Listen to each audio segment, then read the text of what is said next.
You're listening to Tremendous Leadership with Dr. Tracy Jones. Hi, everyone. This is Dr. Tracy Jones. Welcome to the Tremendous Leadership Podcast, Leaders on Leadership, where we pull back the curtain on leadership and talk to leaders from all over the globe about what it takes to truly pay the price of leadership. Today, I am so excited. My guest is Tricia Benn. And Tricia is the Chief Community Officer of the C-Suite Network and the General Manager of the Hero Club, an invitation-only membership organization for CEOs, founders, and investors. As an officer of these organizations, her mission is to build the platform and community that accelerates the success of C-level executives, owners, investors, and influencers.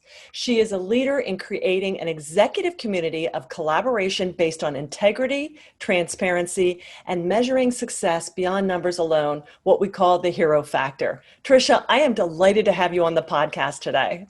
Tracy, I am so thrilled to be here with you and actually have this time together, to really dig in. I love it. Thank you so much. And for our listeners out there, you guys have heard me talk a lot about C-Suite, and Tricia was my first connection with that. She's the CEO for the organization, and she's just doing a phenomenal job. And you've heard many of the leaders on this podcast talk about, we need to have our tribe that helps us moving forward. So I cannot wait to hear all about how you've done that, Tricia, because I know you're going to be a wealth of insight for our leaders listening. I'm so excited to share. And how we do that in community to build great businesses, that's what it gets me so excited and inspired every day. And Tracy, every one of us makes that difference. The contribution you make makes it great. And so anyway, I'm thrilled. Let's go. Absolutely. Well, that's so encouraging because we're going to talk about some tough stuff. There's the fun side of leadership and then there's the tougher stuff. But that's where you separate, the sheep from the goats kind of thing. But my dad wrote a speech many, many years ago called The Price of Leadership. And he was very pragmatic. He was very experiential. He was very real. He grew up in the trenches. Okay. And so he talks about that there are four keys, four things that you are really going to have to be doing as a leader to truly be paying the price of leadership and not be a leader in name only. And the first one he talks about, Tricia, is loneliness. And we have all heard that term, it's lonely at the top. But can you share with me, for our leaders out there, what loneliness as a leader means, perhaps maybe when you went through a season of that, and a word for our listeners that may be encountering that right now? Loneliness for me, it's a really interesting concept. All of my life, I would do the studies, the Myers-Briggs and things like that. And I come up barely on the extrovert side. And I always thought that's complete nonsense until I got married to an extrovert, at which point I discovered I do have a very strong introvert side. So loneliness for me is a very different concept. I don't think about being lonely. I seldom feel lonely. For me, it's really about where I need to be alone, at how I need to be alone, how I create space for myself.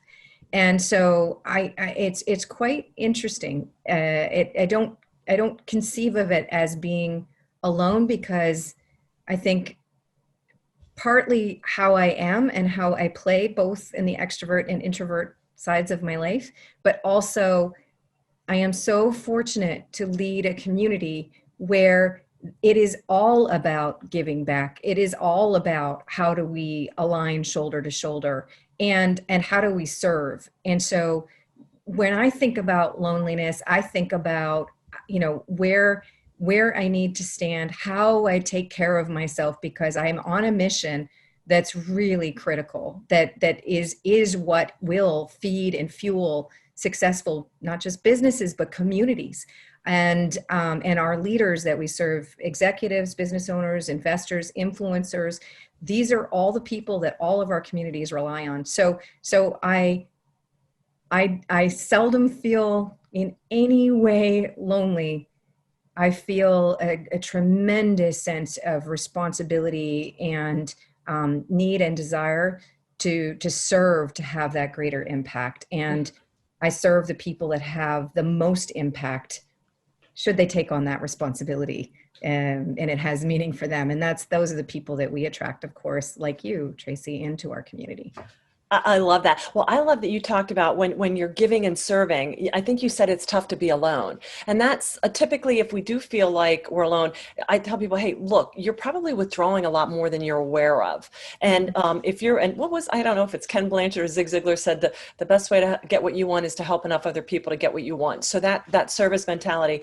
But what you said about creating space and taking care of yourself, that leads us to the next price of leadership, which is weariness. Because when you're out there making this all happen, it's joyful work, but it's taxing, and we're mere mortals. So can you share with me how you combat weariness, how you stay refreshed? I love that you talked about creating space, because as a leader, man, that's essential. Even if you're the 100% extrovert, you still gotta have some time to replenish. But can you share with us what that means for you, weariness, Tricia, and how you stay on point and in top fighting form? Yes. For me, so weariness is, that one is definitely one that you cannot avoid. When you are a leader, you don't get to be a leader because you get to deal with all the wonderful things every day. You get to be a leader because you're solving the biggest problems every day. And so weariness is a huge challenge for all of us in one way or another. And I think there are a lot of concepts that people use, and instead of it actually fueling, a sense of rejuvenation in our lives or the things that we need as individuals to keep ourselves healthy and moving forward, they create another sort of bar or measure or metric that we don't meet up to, so the balance of life. Now, I challenge the concept. I don't believe there's balance. I think that's nonsense. There's no such thing. What is balanced in your life? And if you look at it, it's a wonderful concept. And I think for Gen Xers, it was a beautiful concept to say to the boomer generation, wait a second, maybe, just maybe, if we fuel something other than just how many hours this person has their, body at a desk, we might actually get more production out of them, right? Mm-hmm. So the sense of balance, I think it was a very valuable tool. I think in today's day and age, it is not useful. I don't think there is such a thing as balance. I think between technology and when you look at COVID, certainly our lives have changed extraordinarily. What balance? It just doesn't exist. And so I believe in integration. I believe at looking at ourselves and everyone we are working with and leading and supporting.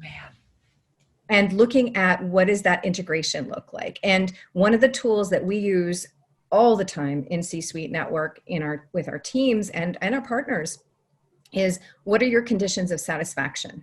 And this is achievable. I can't achieve balance. That's ludicrous. If I'm building a business or I'm traveling that day or I'm on vacation, I can't, there's no such thing as balance in that day. But I can take my life as an integration, and I can look at what are my conditions of satisfaction. And my conditions of satisfaction can be met in any day, no matter who I'm with or what I'm focused on or what city I'm in or what my primary goal is for that day.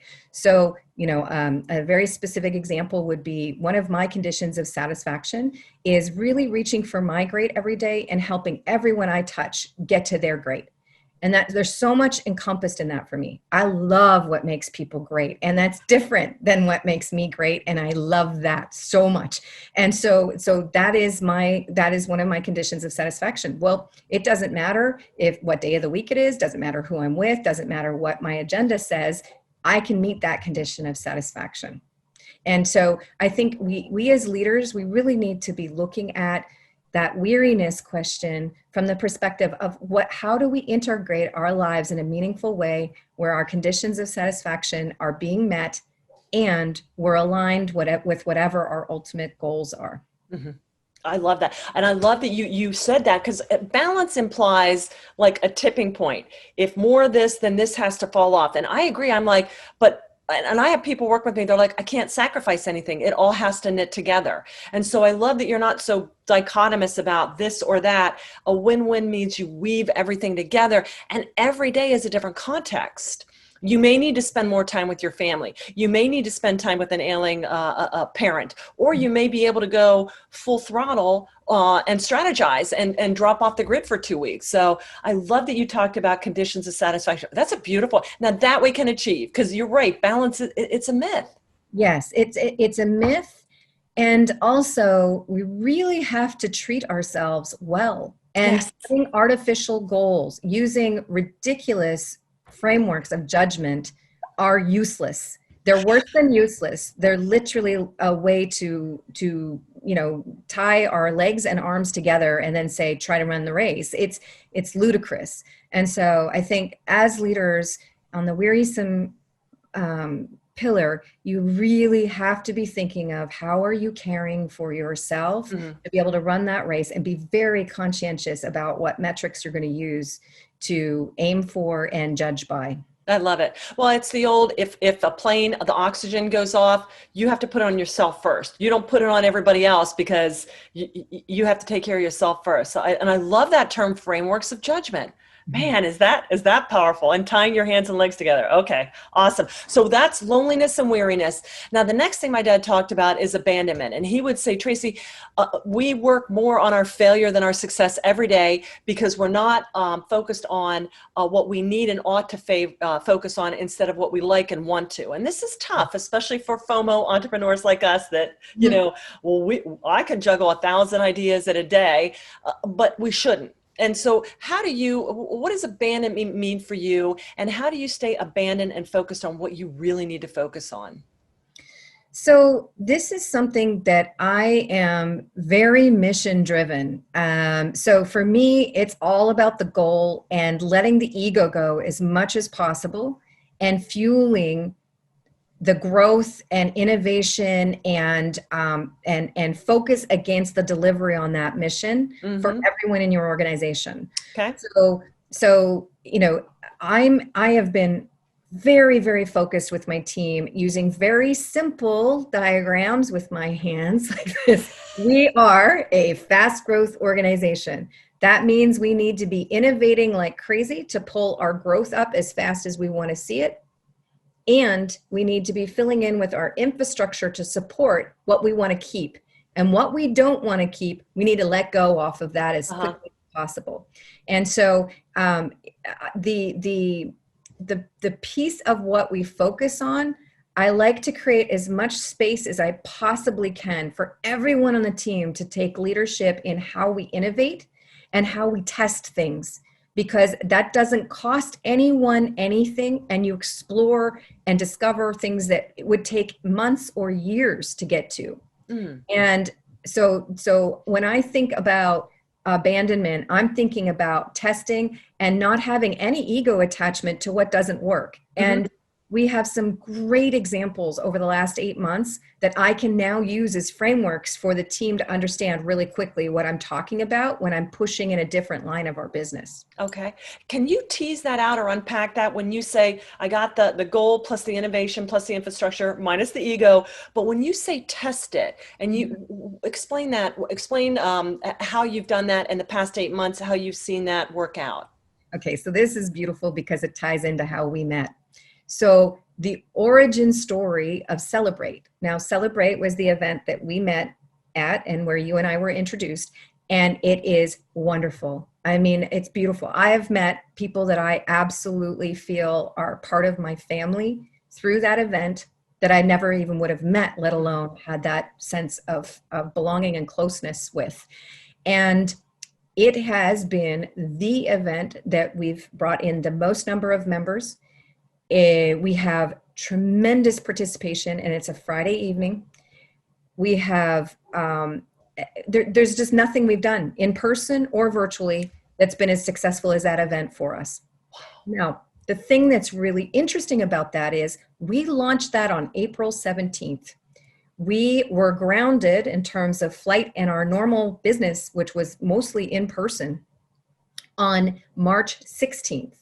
So within 1 month, we had completely shifted our business model and we piloted for that event. Now, here's the thing that most people don't know. That event was piloted and it was terrible. It was so awful And this is what happened. This is the whole scenario.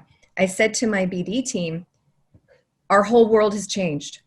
Nobody is looking for a $10,000 membership or to travel right now, clearly. So we need to figure out, what does our $1,000 membership look like? What is our delivery on that? How do we sell one to many instead of a very high touch one-to-one in person? What does that look like? What would we do? And this was a Monday. And it was sort of like some, we hadn't quite done that before. We don't really have the infrastructure in play where we would want it, that kind of thing. And I said, okay, well, here's the thing. How about, it's Monday. How about Wednesday night, 8:00? We're going to invite whoever we're talking to that we think might be a good candidate for this. And we're going to walk them through what we think would be valuable for them to understand why they should be part of the C-Suite Network family. 2 days, Tracy. So you can imagine, oh my goodness, this is stressful. Like how, Right. We got to figure out how to get people there at 8:00, and we're going to have this conversation. So I had 4 people from my team, me, and 2 guests. And it was so terrible that those 2 people still haven't joined. Like that's, but, in line with this, how do we innovate? We tested it within 2 days. I could have waited 2 weeks, 2 months. It wouldn't have been much better. Right. And even worse still, we might not have done it at all. Yes. We might have gotten distracted onto some other idea. So we did it within 2 days. It was terrible. Right afterward, we circled and said, okay, well, we have that under our belts. Now what are we going to do? And that's when we came up with almost the whole idea for Celebrate. The only thing we didn't have, we knew exactly, Friday, 5:00, we want to celebrate everything that's great. And we want to have a space where we can welcome new members. We can get them connected in so they understand the community, and they already have the connections with everybody that's there as well, not just us, obviously, because that's the power of the community. And I'm going to get to celebrate the team, because our team is, jumping in and doing all these things. I love that, because, as the leader, you get all the credit. And meanwhile, you've got an absolutely unbelievable team if you're doing anything successfully. And so that's what we're going to do. And with a little bit of wine, maybe a night or 2 later, Rebecca and I were going through, what would we call it? And we came up with permission to push pause, which was what we all felt and wanted. And as leaders, don't you feel that way anyway? When can I just push the pause button, be with great people, celebrate great things? And so Celebrate was launched. And I invited, I want to say, about 65 people to the first Friday, and I had about 50 attend. And it was like, okay, we've got it all in place, and we have well over 100 every Friday night. It is just absolutely wonderful. And what I would say with that is, pilot, so what did I put all my eggs in that basket? Absolutely not. But in innovating and testing and tasting, we got those pieces where we said, okay, now we need to fill in with the infrastructure. This needs to stay. Right. Then you can keep pushing forward with other things, because other people on the team are seeing other opportunities, other advantages that we can take and put in place, so that we're creating more and more opportunity. Yeah.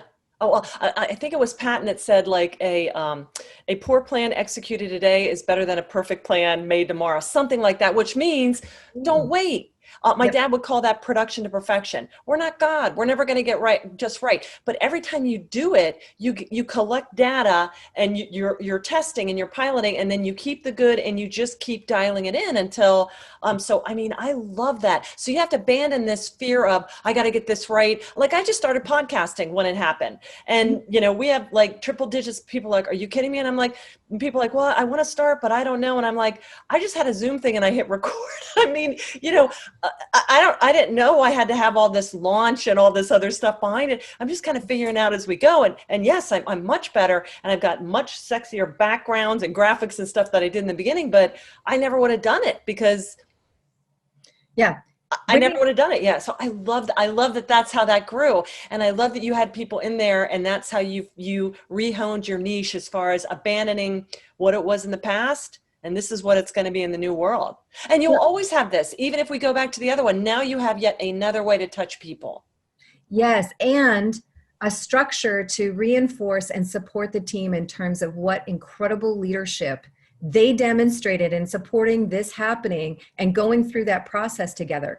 Right. Was it great because it was great the first time we did anything on it? Absolutely not. And guess what? It was so much better because we went through that together. And so now we have other parts of our business that have fleshed out so much faster. I couldn't be more ecstatic, proud, humbled, honored to be leading our team as they are venturing out and building courage that, yeah, this might suck. And guess what? We're going to get to great so much faster. And to have that courage and create that culture and the specific examples that our team leaders, and I expect everyone on my team to be a leader. Everyone's a leader, everyone's a supporter. They can step in and say, I got this. It's okay. We're going to try this out. And the big thing is it can't cost our members, our leaders, our partners. It can't cost them. So you need to create the space. So I also like to use, get my pens out here. I like to use just simple examples, like, look, if this is where we are on one trajectory, we need to be testing things so that we can look at what does it look like if we're replacing with other pieces for the business that we're going to build on, just simple ways for them to think about how to pilot. You can't just say, okay, we're going to turn that off and we're going to turn that on. Using this makes it really obvious that that's a bad idea, right? If we're taking this down and we're taking this up from nothing, and we have no testing on this, we have no idea if that's You're flying blind. Yeah. So you mitigate the risk by looking at how can you tilt that up while you're bringing that down, and those types of things and those examples that your team can wrap around culturally and from an operations perspective are incredibly powerful. I love that. And I love that you talked about, it really does take co-leaders, what I call exemplary followers, because as much as we want to do this, we need integrators. We can't knit it all together. And so I love that you have empowered them and you hold them responsible, because this mindset isn't for everybody. Some people like being told what to do. That's fine. But in a space like this where you're constantly pivoting, everybody has to put their thinking caps on and come up with new ways of doing it. Yes, and then they have the respect of their intelligence, their expertise, where they spend their time in the organization coming to usefulness. Yes. I don't want to hear any complaining because you have the power. What do you know? What do you see? How do we integrate that? What value does that create? What opportunity for monetization does that create? And so that's where you start to see people really stepping up. And I'll be very clear. I don't care if it's our janitor or our chairman. We are all responsible for leading and supporting great things and our mission being achieved. In our case for C-Suite Network, that is to help executives and the influencers that serve them and business owners and investors succeed faster. That's our brand promise. So how are we doing that? And everybody has their part to play. And order taking, I'm not a believer in that. I'm really not a believer in that. I reserve the right to say, the house is in fire, get out now. And 1% of the time, maybe there's that situation. Right. The house is on fire. I'm not listening. Get out. I don't want you to burn down with the building, Right. And I truly believe that great leadership is about helping everyone on your team understand how much they can contribute to the success of the entire team and mission. Mm-hmm. Absolutely. I love that, Tricia. Okay, so now let's talk about vision. And I think a lot of times, I remember when I was little and I would look at leaders and I'd hear this vision term, I'd be like, that's cool, probably not me, because that's like you have like a third brain, or you see things. But my dad was like, hey, vision is nothing more than seeing what needs to be done and then doing it. You can't be a visionary if you're not an integrator or an executor. But how do you stay? I know you talked a lot about pivoting and for the vision, but how do you stay on point with vision? Tricia, and what does it mean to you, and how do you get clarity amplifiers for your vision? Because there's a lot of stuff out there that pulls us off point. I couldn't agree more. That's true. That's absolutely true. I think you need to ensure that as the leader, you are making decisions based on that vision and the value system you put forward. My business partner, Jeffrey Hazlett, wrote The Hero Factor. I love that about the hero factor. It is not only your mission, but what are your values? And when you are very clear about those two things, combined with how each individual contributes to that achievement and that culture of the values alignment, when you have all of that, then it becomes very clear. And you also get what Josh Kaufman reminded me of, commander's intent. So you do not have people waiting to come back to you to find out what they do next because they couldn't do what you asked them to do. They know why they're trying to achieve something. They know why that's needed. So then they can figure out what are alternative plans so we can get there. Or, oh my goodness, we found something out where there's something else that's better that's going to help us get there faster.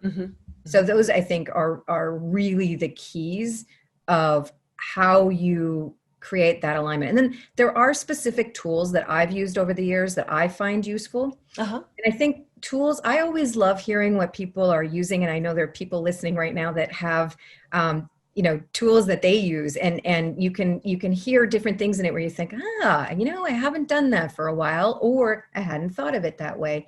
So I'm a huge believer in what are those tools that kind of help you make sure that you're keeping on track with it and you have a good reminder in place for everyone on your teams to understand where they fit into it as well. I love it. Well, spoken like an engineer, you're very pragmatic. I like that as an engineer, because a lot of times vision, it has to be project managed. Otherwise, it's just this nebulous thing that, you got to stay on point, on metric, on schedule, and on budget. Otherwise, yes, it's this amorphous blob and that's why I think some people struggle with it. It's like you gotta flush it out. And I love that you talk about the tools for it. Yes. Well, you might imagine, so in our world, we have the whole of C-Suite Network platform, right? So we have TV, we have radio, we have more than 300 digital events that we'll host this year for executives and influencers. We have services, benefits. I mean, literally, we're creating a whole virtual world of everything executives and business owners and influencers need to succeed. So, as you might imagine, there are about 1 million great ideas. So bringing the framework you just mentioned to the table with partners, members, leaders, staff, that's really critical. And, I was just speaking this morning, we have a leader, Pete Winters. I'm sure you're familiar with Pete from Celebrate. He's leading the IP track on not-for-profit IP, on not-for-profit and viral marketing and funding and so on. And it has been an absolute pleasure to work with him on what is the business model to create a sustainable group within C-Suite Network focused on the not-for-profit space. And, so ironically, the place where frequently people don't think about that, they want to do good, and they're not really thinking about the financial sustainability of what they're doing. He's been tremendous to work with in that space. And so we have all of this modeling being done. And that was just me being transparent about my belief in the business model and how we can create success that's sustainable through C-Suite Network and use all of the assets we have to support something meaningful happening in that space. So there's that kind of approach and making sure it's holistic and evaluation is being done that makes sense against the business model that you have in place. And then tools like with the team, what is their responsibility? What is their stretch goal against the mission? And what are they giving back to the team to help the team succeed? Just very simple things like that can help with the alignment and the way that they're thinking about what they do and how it contributes to the rest of their team and how the team succeeds overall. I love that. Well, you talk a lot about the means or the resources and pulling them together to make it all happen. So, and for the listeners out there, one of the things I heard you say in one of the permission to pause was somebody was talking about the nonprofit, but we want to do good, but we also want to do well. And so they're not, I'm all about the righteous use of wealth, because if you're not creating money, how do you fund the nonprofits? It's not out of the goodness, rely on the kindness of strangers. Everybody's in the business. And ministry is a business, and business is business. So I love that you're integrating that. if you don't have the financial resourcing to make it sustainable, it's at best a one shot, Right. nice to have done. Right. To me, it is all about the financial modeling in terms of how you have sustainable success. And that's why I believe in great business leaders, because we can, through our business success, create sustainable, amazing impact in all of our communities. And everyone looks to us to do that. So it really is just to me, oh, it inspires me every single day. I can't, you've heard Jeffrey say that you can't wait to get up in the morning to start doing what we do. And I feel the same way, because this is something where it is immediate and has the legacy of the impact as we push forward, as we move forward, and we empower others to understand they have that ability, that impact, and that responsibility as well. I love that. So I love that you pulled the here and now, but you're also the forward-looking aspect, and you don't have to you do both. Beautiful. And for our listeners out there, this is the one group that I joined after many years of being away, and I just adore it, because you guys are the real thing. You get right in there, you make it happen, because they're my advocates, and advocates help you activate right away. It isn't like, okay, grasshopper, I'm going to train you for a couple years. I mean, you guys got right in and were right there with me, and you being on the podcast. All right. So Tricia, what else, leadership wise, anything else we haven't touched on that you would like to share with our seasoned leaders? And then we're going to talk a little bit about what you have upcoming. I think a lot of times leaders get caught in their own mind of somehow they have to be something else.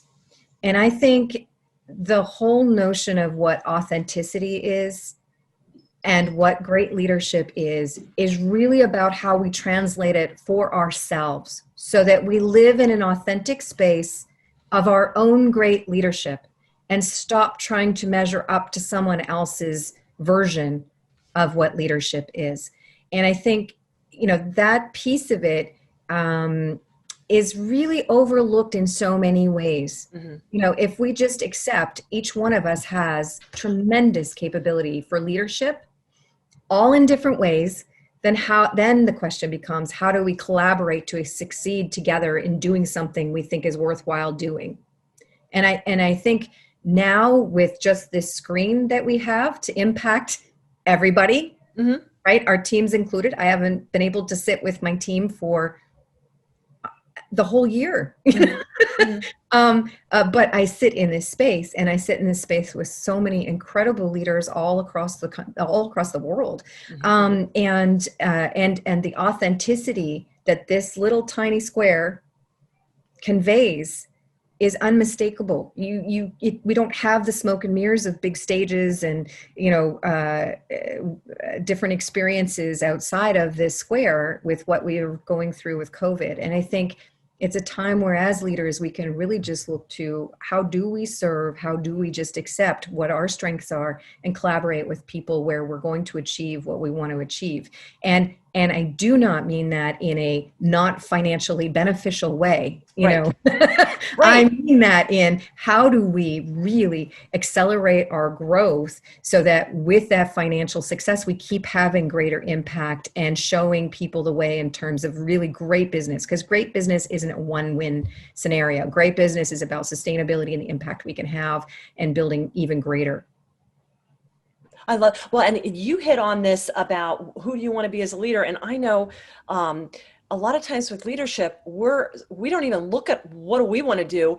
We're like, well, you're supposed to be doing all this stuff for your organization, your people. And it's like, but you're talking about when you dial in yourself as a leader, then it becomes obvious and you start attracting the right people because you're clear in your mind where you're going. And this was one of the hardest things for me between I'm supposed to be leading people, but yet if you don't know yourself and what drives your mission focus,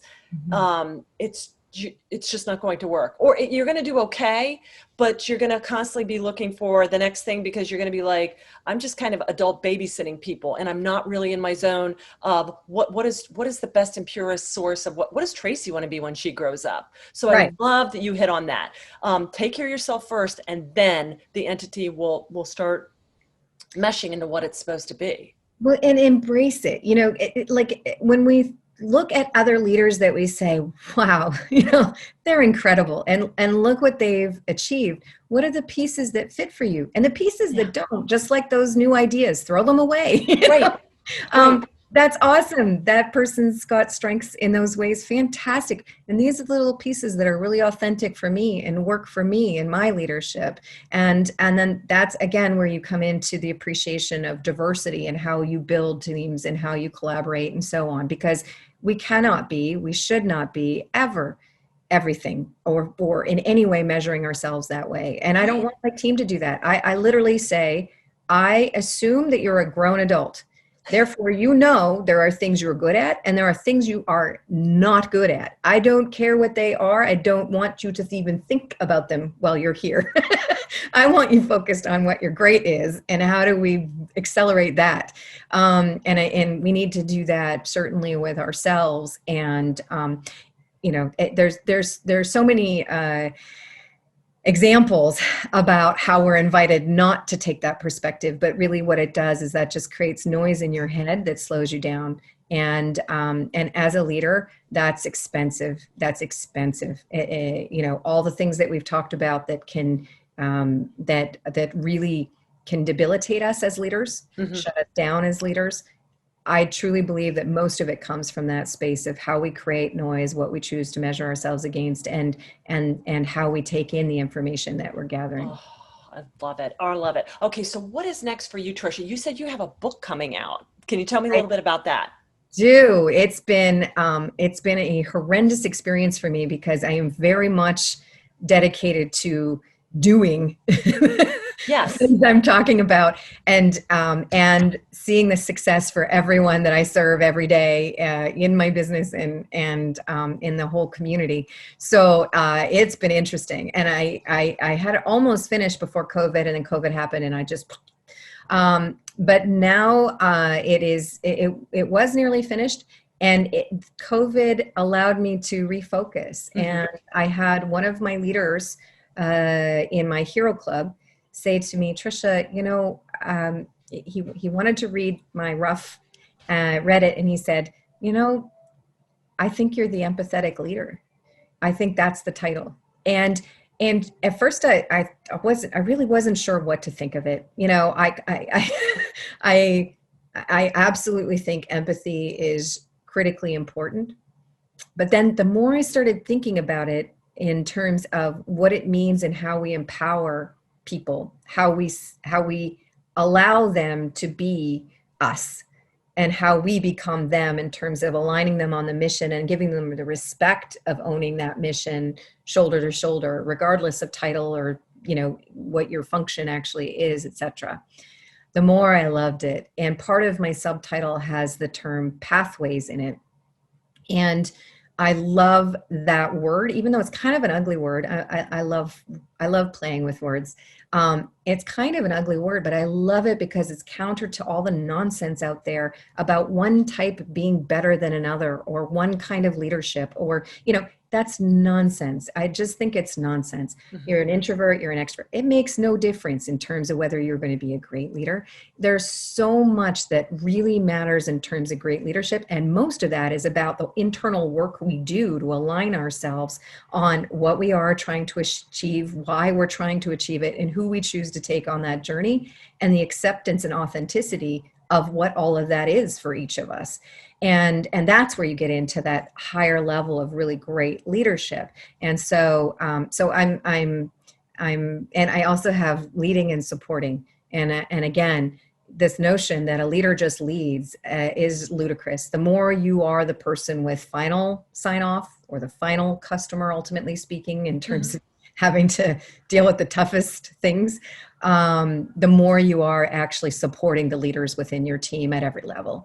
And so I'm excited about that. And I've got some just such phenomenal support to say, like, Tricia, this book needs to go out, not for you, but for others and for that conversation. And so they're helping me to turn that into a method of being able to serve more effectively.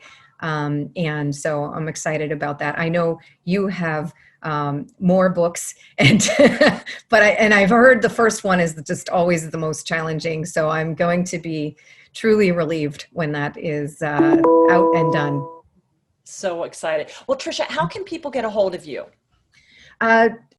Really simply, Tricia, Tricia, at c-suite, S-U-I-T-E, network.com.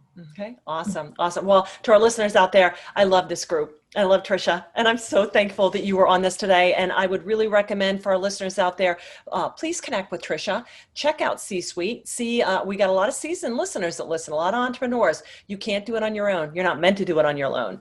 And this is a tremendous network that I personally have found, and I love working with them and what they've done. And it's the real deal. I'm going to say that. Otherwise, I wouldn't be a part of them. So, Tricia, I took a ton of notes, and I thank you so much for sharing your insights with me. It's always wonderful to learn from somebody that has gone where you want to go. And I really, that means a lot to me. Thank you so much, Tracy. I'm so excited about what you're doing and being on your journey with you. And I'm grateful to be able to share. And I'm really looking forward to hearing from anyone here who has stories to share with me or certainly anything that I can be helping with. I love it. And to our listeners out there, if you like what you heard, please be sure and hit the subscribe button. Do us the honor of leaving us a 5-star review, and also share. Reach out to Tricia, get involved with this group. Also share this with other people. Also, I'd love to have you go over to our website in the bottom of the show notes. If you're a listener, if you click on the bottom of the link, you're going to see where you can download a free copy of The Price of Leadership, so you can see all the great topics that we were hitting on, all the different threads of it. So we'd love to have you over at tremendousleadership.com and be one of our subscribers too. So to our leaders out there, keep on paying the price of leadership. Thanks so much for being part of our tremendous tribe. Again, Tricia, thank you so much for everything you share with us. Have a tremendous rest of the day, everybody. Thank you for listening to Tremendous Leadership with Dr. Tracy Jones. Find out more about Dr. Jones at www.tremendousleadership.com. If you've been ignited by something you heard in this episode, let us know by leaving a review for Tremendous Leadership wherever you listen to podcasts, or by sending us a message through www.tremendousleadership.com.